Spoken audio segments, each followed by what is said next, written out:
सुमनसवन्दित सुन्दरि माधवि चन्द्र सहोदरि हेममयि मुनिगणवन्दित मोक्षप्रदायिनि मञ्जुळभाषिणि वेदनुते पङ्कजवासिनि देवसुपूजित सद्गुणवर्षिणि शान्तियुते जय जय हे मधुसूदन कामिनि आदिलक्ष्मि जय पालय माम्।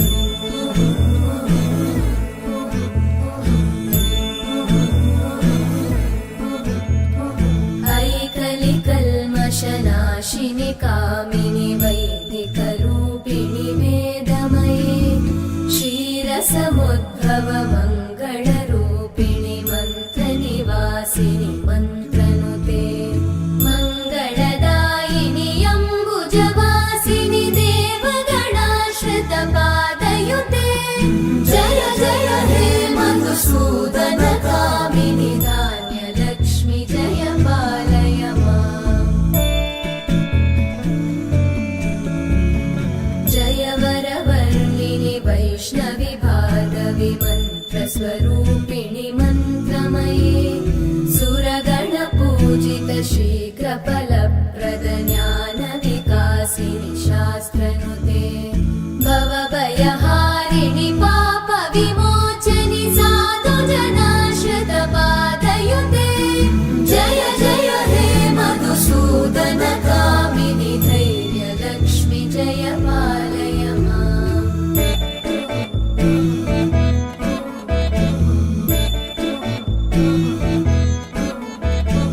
जय जय दुर्गतिनाशिनि कामिनि सर्वफलप्रद शास्त्रमये रथगजतुरगपदादिसमानुत परिजनमण्डित लोकनुते हरिहर ब्रह्म सुपूजित सेवित तापनिवारिणि पादयुते जय जय हे मधुसूदन कामिनि श्रीगजलक्ष्मी पालय माम्।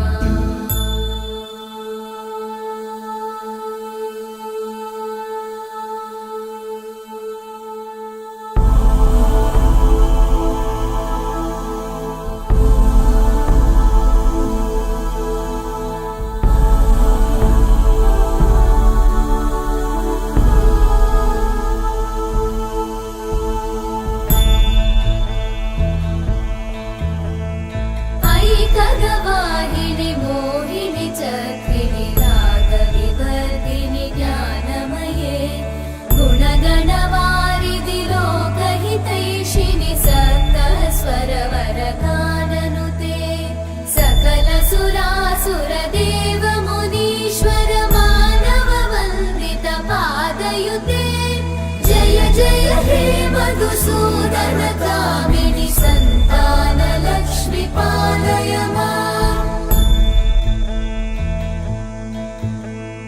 जय कमलासनि सद्गतिदायिनि ज्ञानविकासिनि गानमये अनुदिनमर्चित कुङ्कुमधूसरभूषित वासित वाद्यनुते कनकधरा स्तुति वैभववन्दित शङ्कर देशिक मान्यपते जय जय हे मधुसूदन कामिनि विजयलक्ष्मि जय पालय माम्।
मधुसूदन कामिनि श्रीधनलक्ष्मी पालय माम् जय जय हे मधुसूदन कामिनि श्रीधनलक्ष्मी पालय माम्।